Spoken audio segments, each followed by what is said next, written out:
I felt the sting before I heard the slap echo off the kitchen walls. My head snapped to the side, and the taste of copper filled my mouth from biting my tongue. Walter Vance stood over me, his face twisted in rage, veins bulging on his forehead under the dim morning light filtering through the blinds of our suburban Denver home. "Give me the damn card." "Sarah," he growled, his breath hot with stale coffee. "Now." It was 7:15 a.m., and I'd just dragged myself home from a brutal 16-hour double shift at Denver Children's Medical Center. My scrubs still carried the faint scent of antiseptic and baby formula. My feet ached, but exhaustion gave way to a cold clarity as I straightened up. Mom, Carol, stood frozen by the stove, stirring oatmeal like it was the only thing keeping her grounded, not daring to meet my eyes. This wasn't new. Walter had been escalating for months. But today the mask slipped completely. He thought I was weak because I kept quiet, saved every penny instead of flashing it around. He thought my silence meant submission. He was wrong on every count. "Sit down," he ordered, shoving a notepad across the table. My opened paycheck envelope lay beside his mug. He'd torn into my mail again. "Write your debit card number and PIN. Men handle the money in this house." A bitter laugh escaped me before I could stop it. "You're serious?" His eyes darkened. "You live under my roof. My rules. Your mother agrees. Family finances stay unified." I glanced at Mom. Her stirring sped up, mechanical, avoiding everything. "I pay $800 a month in rent," I said steadily. "That covers my share." Walter leaned back, his Broncos jersey straining over his gut. "Barely covers utilities. From now on, everything goes through me." The mug slammed down, coffee splashing across the table. "What did you say?" he demanded when I refused again. I stood, exhaustion fueling a rare spark of defiance. "No." "My money. My account. My business." He moved faster than I expected, the closed fist catching my shoulder and sending me stumbling into the counter. Pain exploded through my arm. Mom finally spoke up, her voice cracking. "Walter, please," but he shoved her back without a glance. "Card and PIN." "Now." I touched my shoulder, memorizing the moment, the coffee stains on his shirt, sweat beading on his brow, the tremor in his hands. Not just anger, this was desperation. I'd seen that shake before, lurking in the parking lot of the casino on my way home from late shifts. "You're in trouble," I said quietly. "How much do you owe them?" His face went purple. "You don't owe anything." I backed toward the stairs. "I know you opened my mail. That's a federal offense. And my money isn't where you think." He lunged again, but I was already moving, grabbing my phone from the sink where it had landed in the splash. Upstairs, I locked my bedroom door, the bruise already blooming on my shoulder. In the bathroom mirror, I photographed the mark with my old tablet, uploading everything to a hidden cloud folder marked as old tax files. Then I sat on the cold tile floor and made my choice. No more playing the peacemaker. No more biting my tongue to keep the household calm. If Walter wanted my savings, he'd have to fight the law for it. And I'd make sure the law had everything. My name is Sarah Bennett. And for 3 years I'd been stashing every extra dollar from those long nursing shifts. $42,800 sat protected, not enough for the little house with white trim I dreamed of on quiet nights, but enough to taste freedom. Enough to build walls between me and this chaos. The truth about my money was simpler than Walter imagined, yet layered with safeguards he'd never understand. 3 years earlier, when his monitoring of Mom's accounts grew obvious, I'd gotten creative at Mountain Federal Credit Union. My payroll split automatically, $400 to the visible checking account he knew about, just enough to cover rent and keep up appearances of scraping by. The rest funneled quietly into a sub-account that never showed on standard statements. The banker, a sharp woman who'd heard too many similar stories, helped set verbal passwords, extra alerts, and restricted access. But the real protection wasn't the hidden funds. It was the paper trail I'd built meticulously. Behind my dresser sat a thick folder of signatures, Walter's distinctive scrawl lifted from gambling receipts, loyalty cards, and neighborhood petitions I'd slipped into his path when he was drunk after Broncos losses. Heavy pressure, sharp angles, that jagged W like fangs. I'd scanned them all, creating a digital library for the day I knew was coming. Strange mail had started arriving 2 months back, credit offers in Mom's maiden name, insurance quotes for properties we didn't own, then a home equity inquiry letter. Walter was circling the house, like a shark smelling blood. I logged into the county recorder's public portal. The deed still listed Mom and my late father as joint owners. But 2 weeks earlier, a quitclaim deed had been filed adding Walter as joint tenant with right of survivorship. Mom's signature looked almost perfect. Almost. The loops on the C in Carol were off, just enough for someone trained to spot forgery. My new cash-bought phone buzzed. My sister Mia. Away at culinary school, Mom says Walter's acting strange. You okay? I texted back to stay put this weekend. Then I called the credit union. This is Sarah Bennett. I need to flag potential identity theft concerns. The rep was thorough. I gave our code phrase, checking on my rainy day fund. She noted my request to document any access attempts without immediate denial. I was building a case. Footsteps thundered up the stairs. Walter pounded on my door. Open up. We need to talk. I hit record on my phone, staying silent. I know you're in there. Your mother's crying. You happy? Classic Walter, hit first. Blame later. I'll kick this door down. I'm calling 911, I said clearly. Breaking and entering is still a crime. The pounding stopped. His heavy breathing came through the wood. This isn't over. After 10 minutes, I emailed encrypted copies of the photos, audio, and deed screenshots to myself. Subject, the house he thinks he owns. Walter had no idea.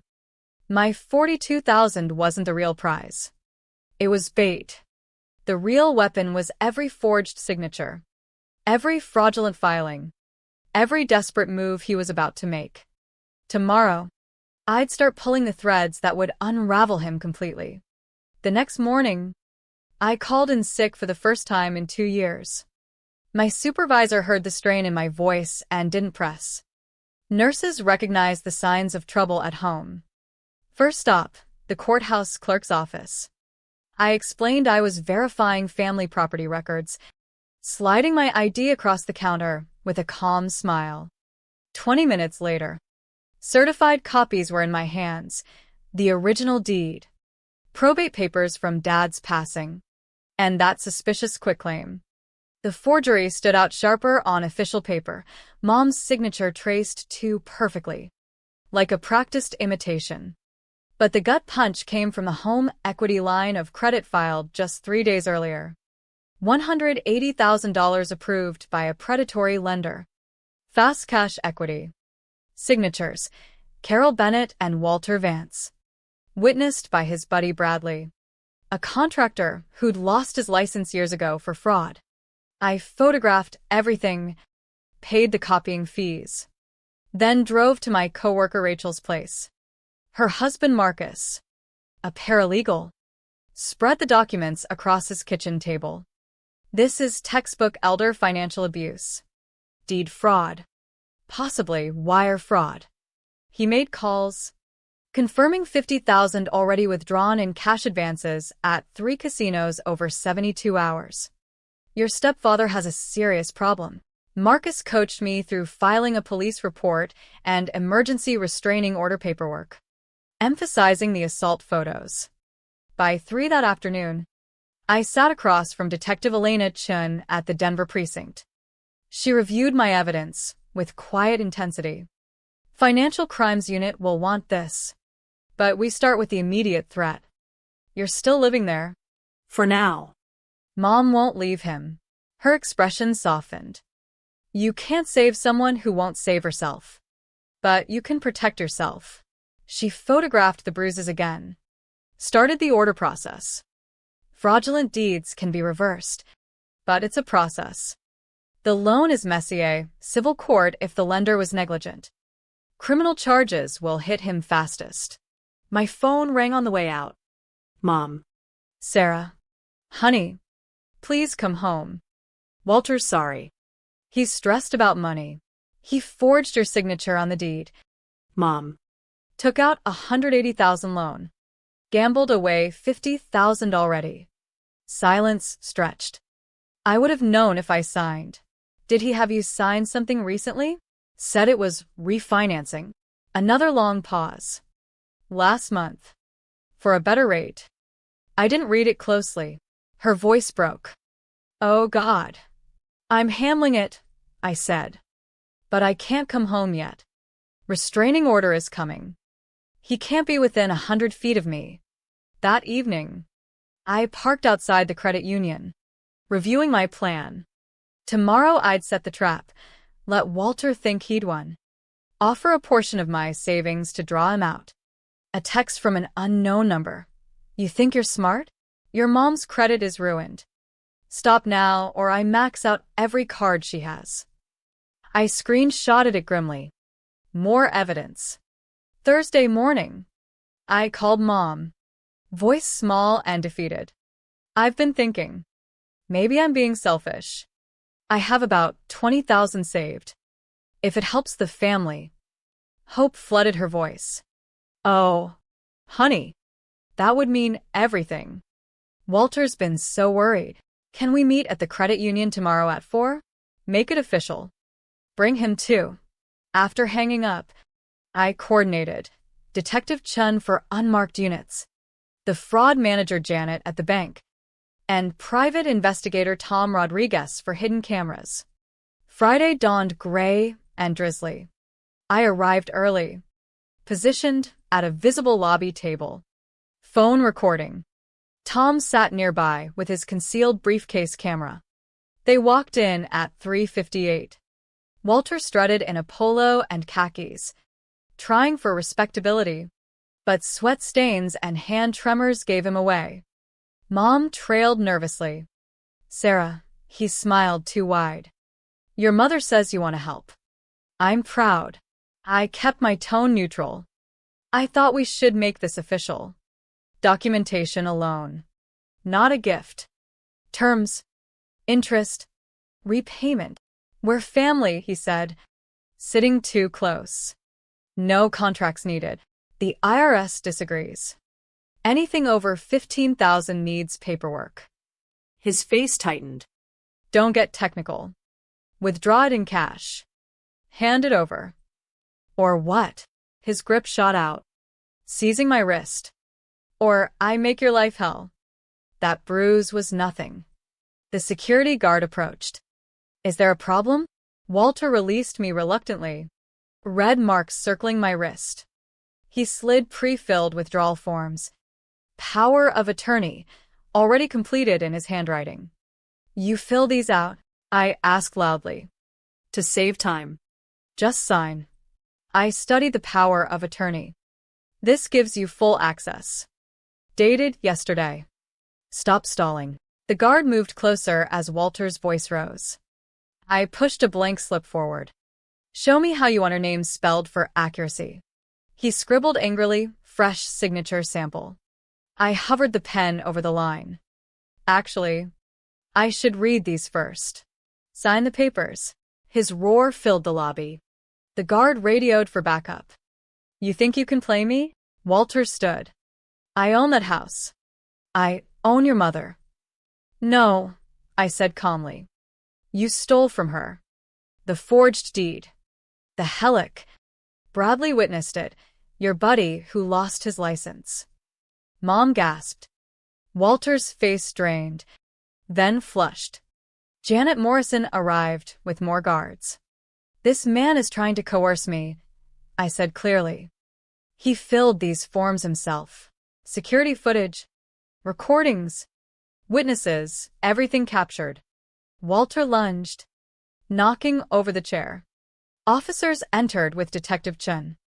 "Walter Vance, we need to talk about fraudulent county filings." Handcuffs clicked. "You planned this," he snarled at me. "Yes," I replied simply. "I did." The bank lobby slowly normalized as officers led Walter out. But the weight of what had just happened settled over me like a heavy blanket. Mom stood frozen, tears streaming, watching her husband arrested in front of strangers. I touched her arm gently. "We'll get the house back. The evidence is ironclad now." Detective Chen's team executed a search warrant that afternoon, uncovering practice signatures on Walter's laptop, loan applications, browser history detailing forgery techniques, and gambling debt fixes. Forensics confirmed the Helic application originated from the home computer at 3:47 a.m. on Mom's night shift Tuesday, timestamped. MAC address matched Walter's device. At the precinct, more revelations unfolded. 6 credit cards opened in Mom's name, maxed out to $73,000. Photos from casino security feeds showed Walter at high-stakes tables, celebrating with Bradley, arguing with staff. Lifetime losses neared $400,000 over 8 years. Mom sobbed as each layer peeled back. 18 years. I trusted him completely. Detective Chun was sympathetic but firm. Financial abuse isolates victims systematically. He cut you off from your own decisions. The bank promised to void the fraudulent Helic with proven fraud. Title insurance would cover losses. Credit cards would be investigated as fraud. Walter was held without bail initially, flight risk due to debts. Charges stacked, identity theft, fraud over $100,000, forgery, elderly financial abuse. Colorado law treated financial exploitation of those over 50 seriously. The restraining order hearing moved swiftly Monday morning. Walter appeared via video from jail in an orange jumpsuit. Judge Hoffman, a former prosecutor with sharp eyes, reviewed the evidence coldly. Walter's public defender argued it was a family financial matter for civil court. Judge Hoffman interrupted. "Explain how Mrs. Bennett's signature appeared on documents while she was clocked in at the hospital." Forensic analysis showed pressure points and letters spacing off.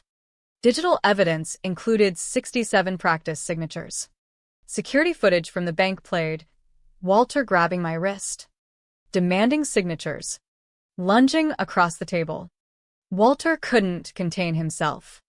"That money is family money. I supported this household for years, with whose income I managed the finances. By stealing," the judge cut in. He erupted. 18 years of disrespect. "That money is mine by rights.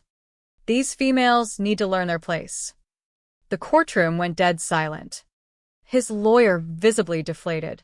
Judge Huffman ruled with Arctic precision. Temporary order extended 5 years. Asset freeze on Walter's accounts. Full access restored to Mom.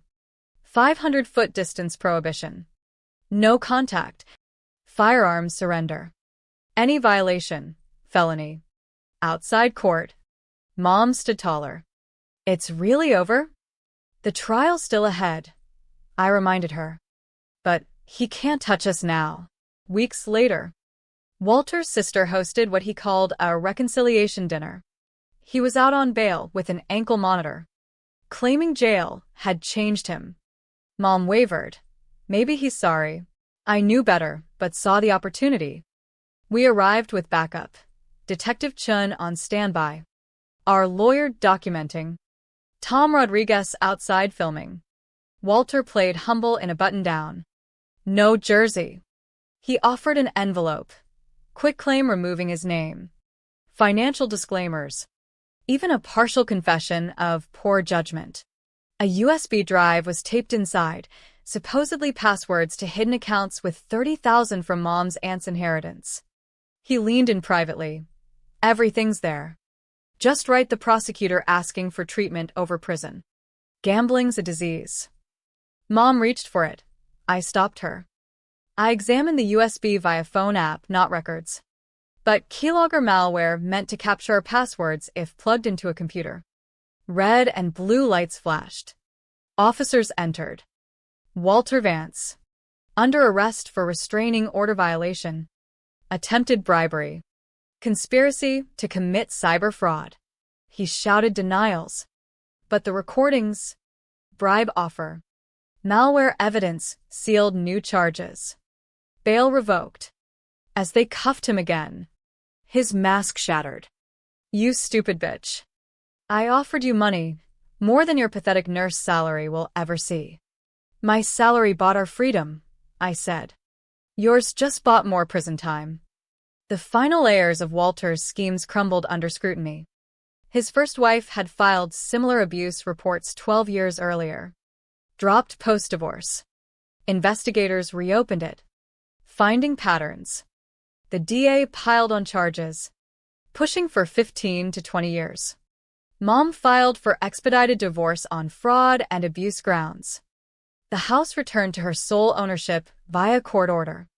We moved her things out under police supervision, his clothes, tools, giving no excuses for claims of withheld property. I kept the $42,000 safe, growing quietly.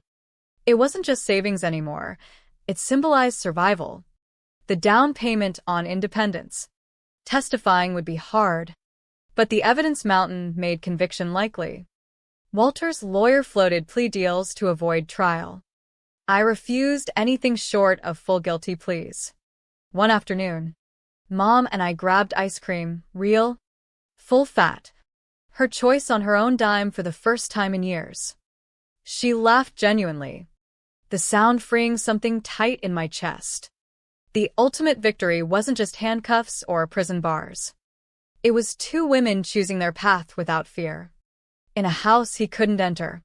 With money he couldn't touch. Yet questions lingered in quiet moments. How many others had Walter targeted before us? How many victims stayed silent too long? The legal system worked here, but only because I documented relentlessly, risked confrontation, built allies. What about those without resources? Without the knowledge to split accounts or spot forgeries? Freedom came at a cost, bruises, betrayal's sting, family fractured. But protection, Truth. and courage to trap the monster in your home, that defined real family. In the months that followed, the trial loomed, but Walter's final desperate plays only strengthened the case. His sister Patricia later admitted she'd been manipulated into hosting the dinner, unaware of the malware and bribes. She cut ties completely after seeing the evidence. Mom started therapy, slowly reclaiming her financial literacy and confidence. We sold the old house eventually, moving closer to the hospital into a quiet rental where silence felt safe, not oppressive. My savings hit the mark for that dream house with the white trim and my own front door. But more importantly, it funded Mom's fresh start too. Walter took a plea to avoid the worst sentence, 12 years, with restitution ordered. The house always wins, they say in gambling circles. In this case, truth and preparation won. Sitting with Mom one evening, watching the sunset paint the mountains, I wondered about the moral weight. Had I become cold, calculating, or simply the protector she needed? Empowerment through evidence felt right, yet the human cost, the lost years, the violence, left an ache. In the end, we saved each other, not through blind loyalty, but through courage to face monsters, document darkness, and demand justice. That's what family truly means when control masquerades as love. The lingering question remains, in a world where abuse hides behind closed doors and forged signatures, How many more traps must be set before the vulnerable find their voice and safety?